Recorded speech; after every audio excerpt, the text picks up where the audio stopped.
Behold, the Odes Dominator 800 side-by-side in all of her glory. Now, for those of you that have subscribed to my channel for some time now, you're probably aware of the fact that I did a video on this very machine a couple of years ago, discussing the highs and lows of ownership, whether or not I thought a person should go out and buy one of these, and just some things to be aware of prior to spending your hard-earned money on a machine like this. Now, I've owned this machine since brand new, 2013. It's been very, very good to me. However, I always tell people, if you're gonna buy one of these knockoff machines, you should at the very least be handy and not afraid to break out the tools and figure some things out and work on some stuff, because they can present some problems. Now, hand on heart, in 11 years of ownership, this machine has never left me stranded. It's always been good to me and my family until now. Here's the quick backstory as to how I ended up in this mess of diagnostic equipment, tools, and my machine being half tore apart. So last spring, I parked this machine under its own power. It ran completely fine at that point in time. Just a week ago, I went to pull it out and all it would do is crank. So I winched it into the shop, and this is actually one of the benefits of having rear and front winches, is in a pinch, you can move a heavy machine around without pushing to the point where your guts want to explode. So I got it into the shop. I did the basics. Do I have air? Do I have fuel? Do I have spark? What I found is my fuel pump cycled and I got fuel all the way to the top of my injector. I have power at my injector, however, I have no signal. I also have power at my coil, but I don't have any signal, and which ultimately means I don't have any spark at the end of my wire, therefore my plugs aren't firing either. So the diagnostics carry on from there. I was doing everything that I could shy of scanning the computer because I didn't have any of this equipment to scan my computer with. I now do. However, this has been an adventure in itself because I had to pretty much build my own cords, which I know you don't have to do. For any Odes owners out there watching this, you know that there are gentlemen out there that have created cords that plug in and work beautifully, apparently. However, being up in Canada, I had to work with what I had and I had to kind of build my own. So I ended up scanning my computer, knowing full well that I was probably just going to find out that either my ECU, these Delphi ECUs, MT05s, was cooked, or my crank position sensor was shot, because the crank position sensor is ultimately what tells the coils to fire and the injectors to fire. So I scanned it with this HUD ECU program. I can't remember the gentleman's name that offers this, but it is a beautiful program, one in which, in all honesty, scared me initially because I'm by no means a tuner.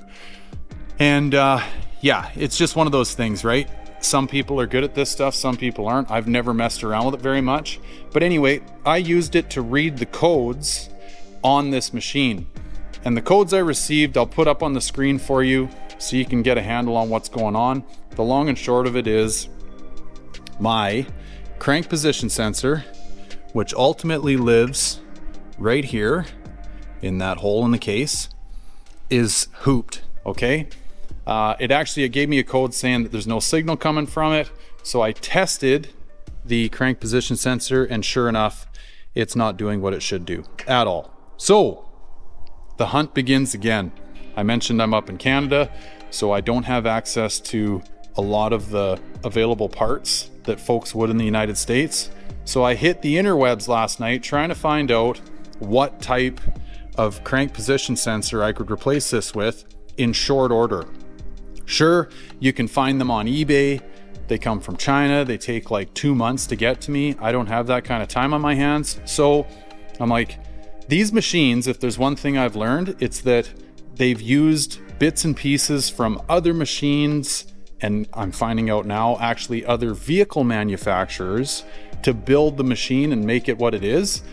So long story short, believe it or not, the crank position sensor that I'm going to replace mine with, this is a Bosch part number that actually replaces the crank position sensor in an Audi or a Volkswagen. Now, sure, the cord comes off of the actual sensor itself in a 90-degree fashion, whereas this one's straight off the top. But the plugs are identical. Everything is identical, except you can see here, there's a little bit of a ridge that this O-ring sits within. This is the only difference between this plug and the original plug. So this original one, this O-ring just slides on there. There's no ridge at all. So when I go to drop this new Bosch plug in the case, it binds up on this plastic ridge. So what I'm gonna do is I'm gonna take a file and I'm gonna mooch this all out. I'm gonna file that ridge off of there so that this crank position sensor sits flush in the case as the other one should. I'm gonna run the O-ring in the exact same fashion that this one does.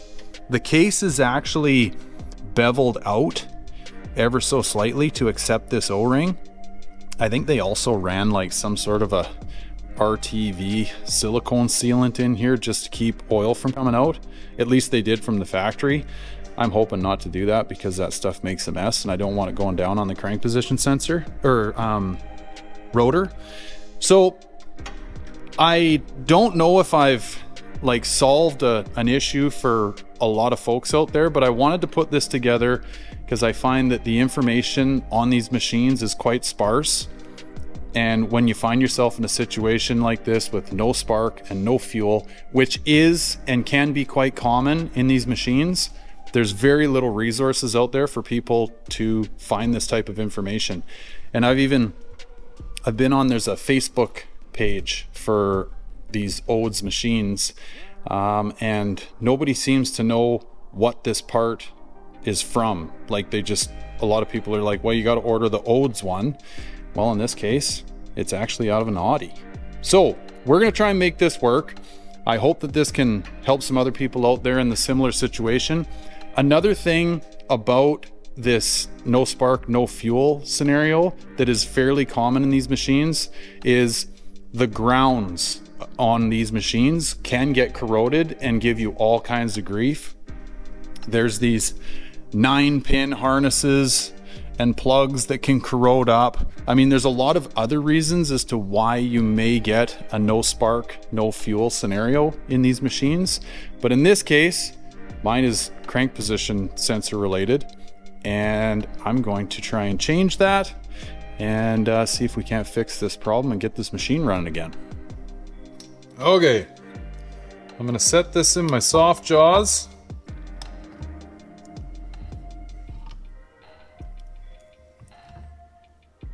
Ever so slightly. Pull off my O-ring.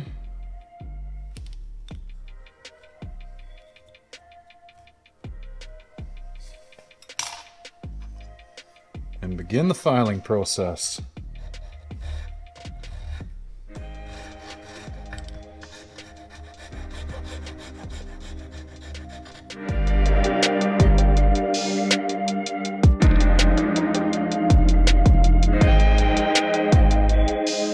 Here's a quick look at the final product, and I will say, folks, this was so easy. This maybe took me 3 minutes. This plastic is very, very easy to file off. I used a larger square file and a smaller square file. I had this triangular one out here just in case I needed it. Didn't use it at all. I had this buzzed down in no time. The plastic is very, very easy to work with. So by no means will you be here for days on end filing that ridge off of there. So now we're gonna drop the O-ring on here, put it in the machine, plug it in, and see what we're dealing with.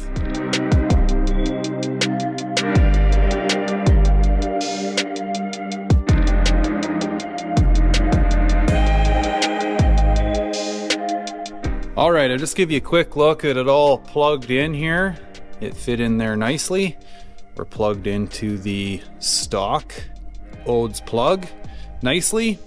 Battery charger, we got that going, and I'm also wired in to this HUD ECU program right now. So I've got the key turned on and we are monitoring what's going on just with the key in the run position. But let's give her a crank and see what we're dealing with here. Fingers crossed.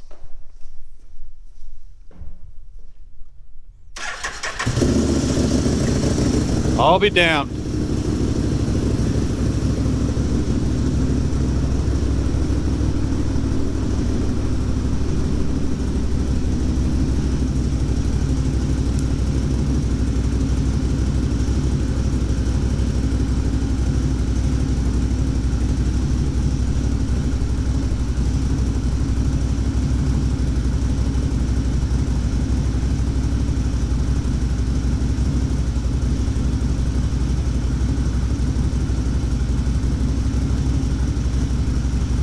Gents, I can't tell you how relieved I am that this all worked. This bike has fought me so hard for the last week and a half, you have no idea. And the fact that I was trying out this random crank position sensor that belongs in a Audi, Volkswagen, whatever, I really didn't have my hopes all that high, but here we are. Now, you're obviously gonna have to take my word on the fact that this thing didn't run before I did all this.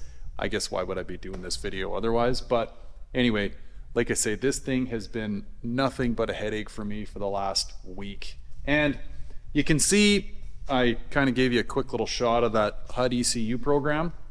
I'm still dealing with some codes. I really truthfully don't know this software all that well. And as I mentioned before, I'm no expert in any of that stuff. So I got to go through and figure that out. I'm hoping that the codes that are in the ECU currently are like historic codes, and I can clear them, run the machine again, recheck, whatever. So I'm gonna go ahead and do all that. But before I let you guys go, I just wanna give a massive, massive shout out and thank you to Mr. Scott Swartz.